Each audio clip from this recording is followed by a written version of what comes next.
Y continuamos con el encuentro de los líderes y me toca el privilegio de conducir este panel en el cual vamos a hablar del futuro del trabajo. Y para ello tenemos dos invitados especiales y me refiero a Andrea Ávila, que es CEO para Argentina, Chile y Uruguay de Randstad. Andrea, muchas gracias por acompañarnos. Hola hoy, Walter, ¿cómo estás? Muy bien, muy bien. Y Luis Guastini, que es director general y presidente de Manpower Argentina. Luis, muchas gracias por estar con nosotros. No, gracias a vos, Walter. ¿Qué tal? Bueno, un placer realmente poder charlar un poco de lo que estamos atravesando en materia laboral y de lo que va a venir sobre todo, ¿no? Recién escuchábamos en el cierre del panel anterior que se hablaba de lo que puede llegar a ocurrir dentro de 20, 30 años. Parece mucho en el ámbito laboral, ¿no? Pero por ahí podemos proyectar lo que pueden ser los próximos 10 años, Ávila. ¿Cómo lo ves, Andrea, este futuro para el trabajo de acá a una década? Bueno, primero difícil para los argentinos, ¿no? Pensar en 10 años, estamos pensando en los próximos 5 días, en qué pasa en la primera semana después del cambio de presidencia, en los primeros 100 días. Entonces pensar a mediano y largo plazo ya de por sí para nosotros representa un desafío en un mundo del trabajo donde está atravesado por un proceso de cambio continuo, ¿no? Me gusta hablar de que como vivimos en permanentes tsunamis, viste que viene el tsunami y deja una ola, pero es otra ola y es otra ola y es otra ola que no deja estabilizar. Entonces, es difícil predecir qué va a pasar con el mundo del trabajo y también aprendimos en pandemia que ser gurúes del management ya no es una buena solución, ¿no? Predecir el futuro no sería algo que a los humanos nos esté saliendo correctamente. Y en ese contexto sí hay algunas variables concretas que pasan en el mundo del trabajo. La velocidad del cambio, la irrupción de la tecnología y este año además la irrupción de la inteligencia artificial, que no es nueva, pero que nos golpea en un eje central que es dejar de decir que solamente los humanos podemos tener una parte creativa, ¿no? Podemos crear música o podemos hacer arte, aspectos que hasta hace muy poco decíamos, no, estos son humanos, no va a haber capacidad tecnológica que lo pueda hacer. Y hoy la velocidad del cambio y la tecnología está presente y atraviesa transversalmente todo tipo de trabajo. Y yo creo que ya hoy tenemos y convivimos con bots y con soluciones de RPA, pero que pronto, diría que muy pronto, la convivencia y la co-creación de trabajo con robots o con inteligencia artificial o con otro tipo de desarrollo tecnológico va a ser algo cotidiano y llegó para quedarse, ¿no? Esta transformación. Te traslado esa pregunta, Luis, porque la tecnología, como dice bien Andrea, llegó para quedarse, pero ¿cómo impacta? ¿Cómo crees que puede llegar a impactar en el futuro del empleo? Bueno, vos sabés que cuando Edison inventó la lamparita, habían pasado 20 años y solamente un 3% de las empresas americanas utilizaban electricidad para hacer funcionar sus empresas. Hoy, en apenas unos meses, el tsunami, como decía Andrea, de la inteligencia artificial nos invadió a todos. A mí me gusta mucho cuando doy alguna charla o me llaman para dar alguna conferencia, le pregunto a los asistentes que levanten la mano quiénes usan ChatGPT para sus tareas cotidianas. Y más o menos el 80% los levantan, ¿no? Y después le pregunto, bueno, ¿quiénes le dicen a su empresa que están usando ChatGPT para hacer su tarea? Y ahí baja sensiblemente la proporción. Porque en realidad lo que ha pasado es que todas las organizaciones están acostumbradas a una lógica de implementar tecnología con procesos, procedimientos, consultoras grandes que vienen, te hacen el change management, te cambian la cabeza. Lo que ha ocurrido con la velocidad del cambio que mencionaba Andrea es que el proceso se ha vuelto muy democrático y ha venido de abajo hacia arriba.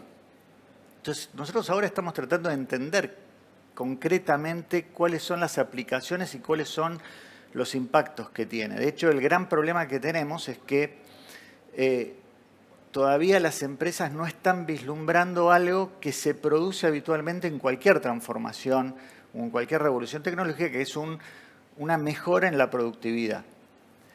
Cuando tuvimos la primera revolución industrial, la máquina de vapor mejoró un 25% la productividad de la gente.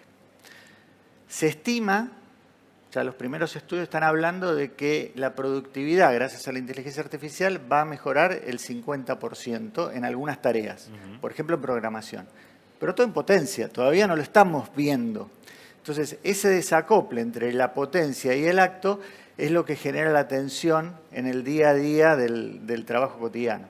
Claro, ¿no? Es ese temor también que genera cada evolución de, bueno, hasta dónde, en este caso la inteligencia artificial, puede llegar a quitarme mi empleo, hasta dónde puede llegar a reemplazar a un humano, ¿no? Bueno, hay diferentes bibliotecas o corrientes respecto a este tema, ¿no? Ahora me explayo sobre eso, pero quería volver sobre que hablamos al principio del futuro del trabajo.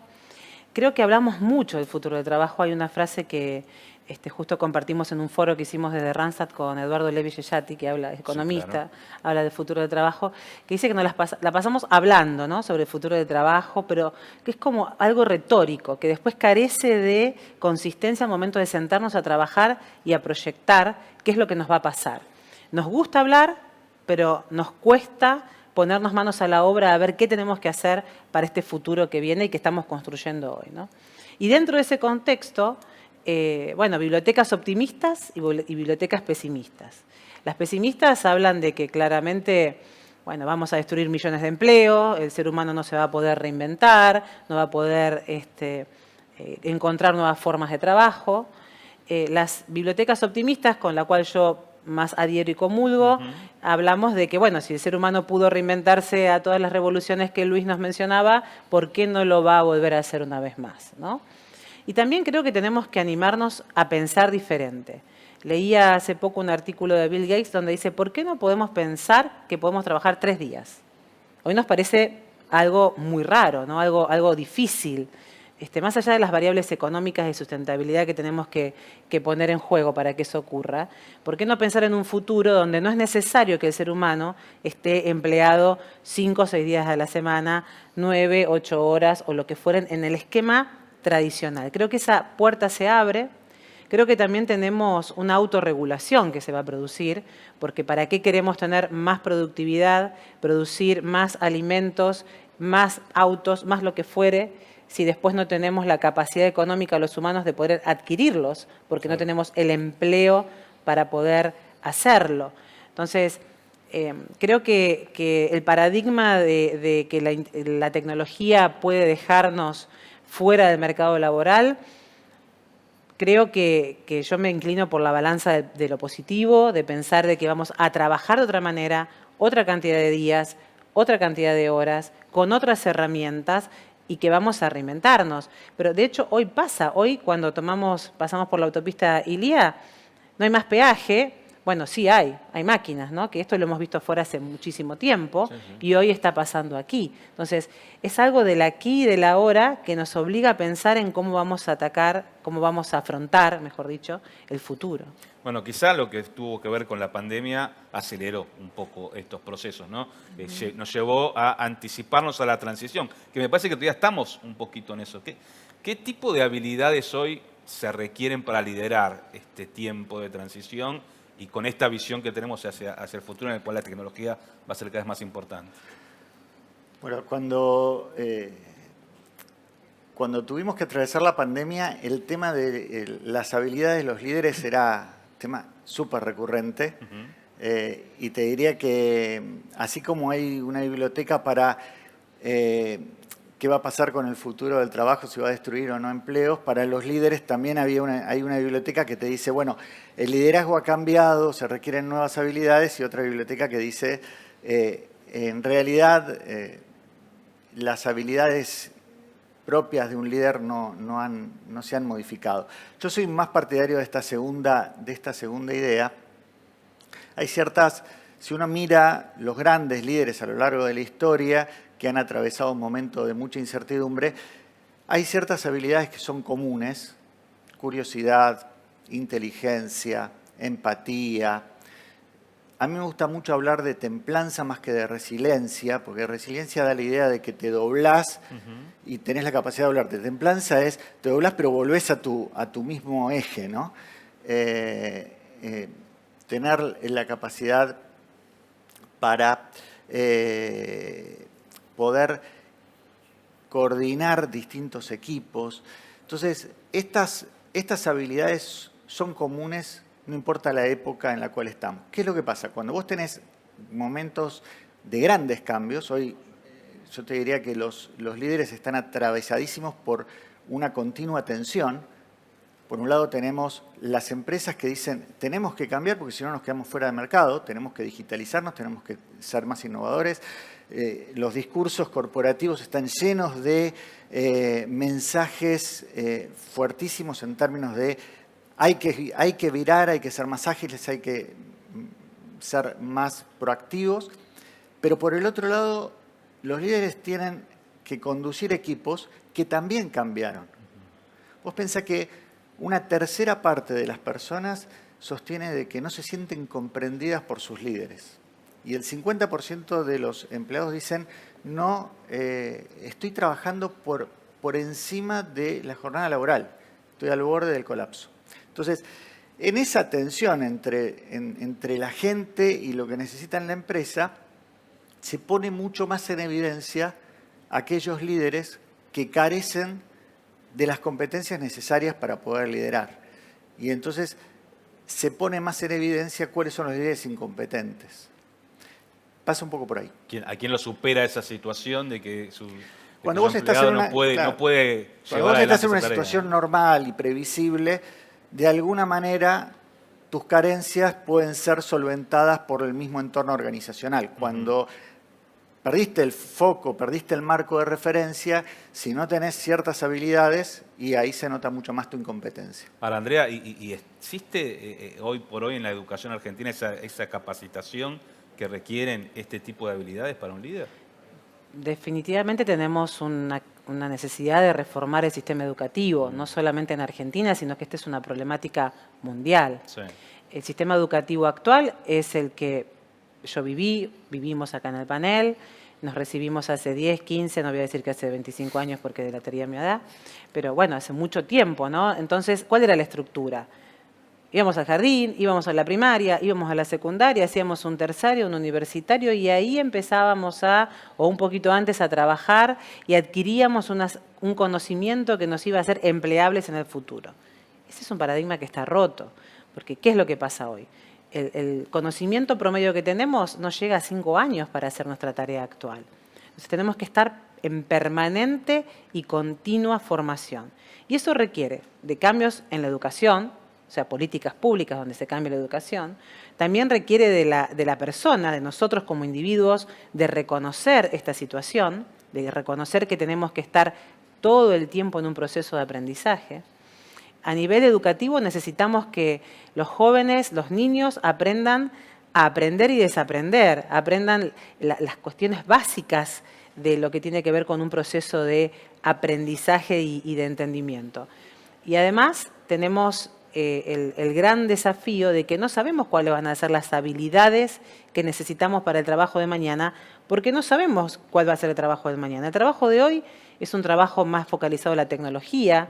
Creo que hoy la educación en carreras cortas, focalizadas en la tecnología, pueden llegar a ser factor de la nueva movilidad social, ¿no? Que permita un avance como antes era la universidad gratuita, lo fue durante muchas décadas. Hoy el estudio dentro de las universidades con carreras tradicionales de 4 o 5 años no hace que el recibido sea alguien empleable. Entonces, las empresas también, porque no lo mencioné, tenemos un rol, el sector privado, determinante en el momento de poder unir la educación con el trabajo, y por eso existen cada vez más empresas que están trabajando en lo que se llama la capacitación de la última milla, ¿no? En poder entrenar a la gente para que esté apta para hacer la tarea, y hablamos de reskilling y upskilling, que no tienen términos que son bonitos, pero que referencian a la necesidad del entrenamiento continuo y este cambio de paradigma educacional, donde uno no empieza y termina una carrera para que eso le sirva para el resto de la vida, sino que es un proceso continuo que nos va a acompañar durante toda nuestra vida laboral que, por cierto, se extiende cada vez más, ¿no? Sí, y que en sectores como la tecnología cuesta mucho conseguir talento, ¿no? Y cuesta mucho retenerlo también. ¿Qué están haciendo las empresas para retener ese talento? Bueno, nosotros hacemos desde Manpower Group un estudio donde todos los años evaluamos la escasez de talento y cuáles son las dificultades que tienen las empresas para conseguir el talento que están buscando. Sí. Es impresionante cómo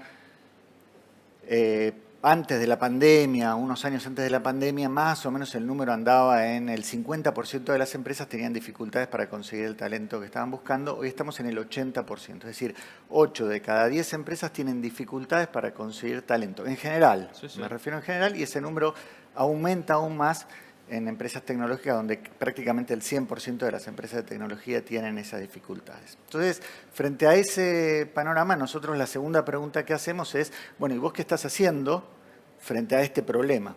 ¿Cómo lo resolves? Y ahí te diría que hay 3 posibles respuestas o 3 grandes respuestas. La primera es, salgo a comprar talento afuera. ¿Qué significa comprar talento afuera? Salgo al mercado laboral a ofrecer salarios más caros para captar gente que está trabajando en un competidor. Básicamente, eso tiene un enorme problema porque son muchas empresas pescando dentro de una misma pecera.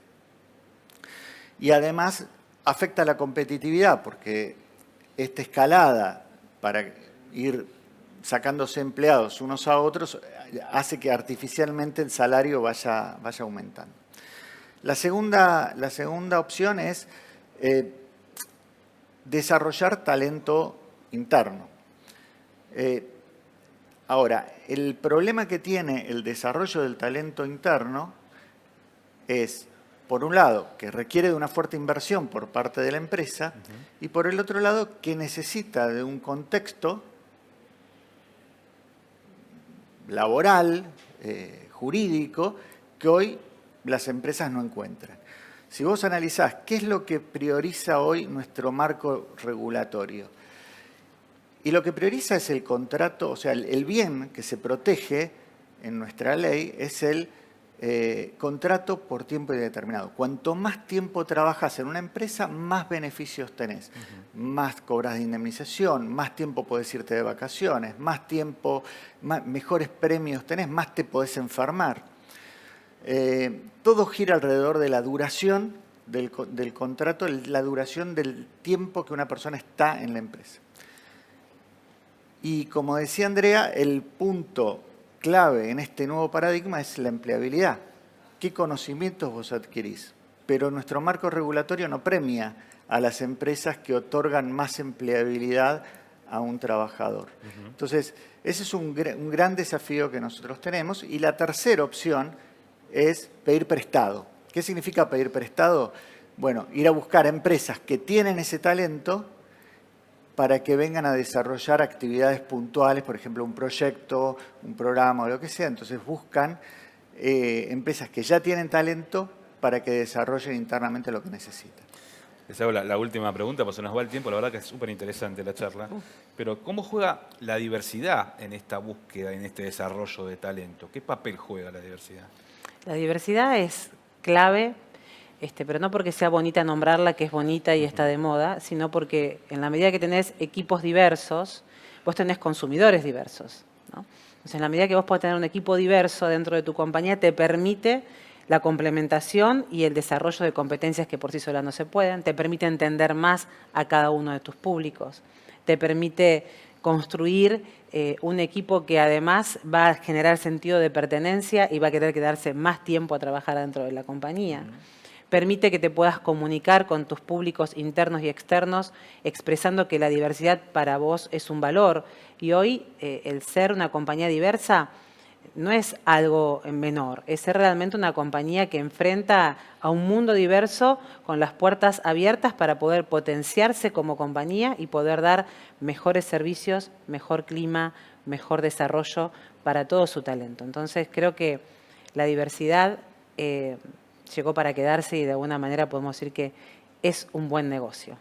Luis, ¿querés aportar algo? Sí, yo diría, adhiero plenamente a lo que dice Andrea. Creo que el gran desafío que hoy tienen las empresas es cómo pasar de la diversidad como concepto y política a la diversidad como cultura transversal de la organización.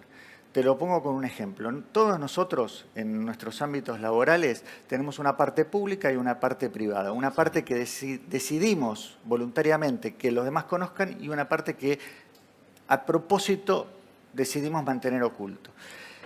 ¿Qué tanto damos a conocer de nosotros mismos y qué tanto ocultamos? Tiene mucho que ver con el sentido de pertenencia y nuestro deseo de ser reconocidos por los demás.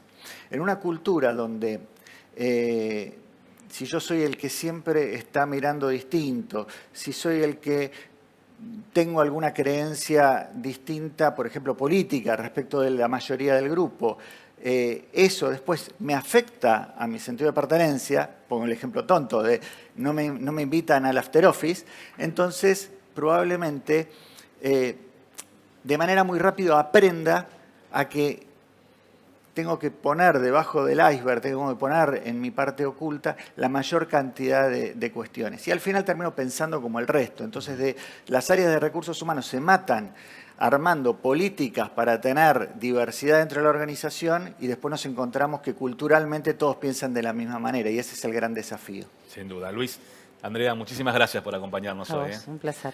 Y ustedes no se vayan, ya seguimos con más Encuentro de los Líderes.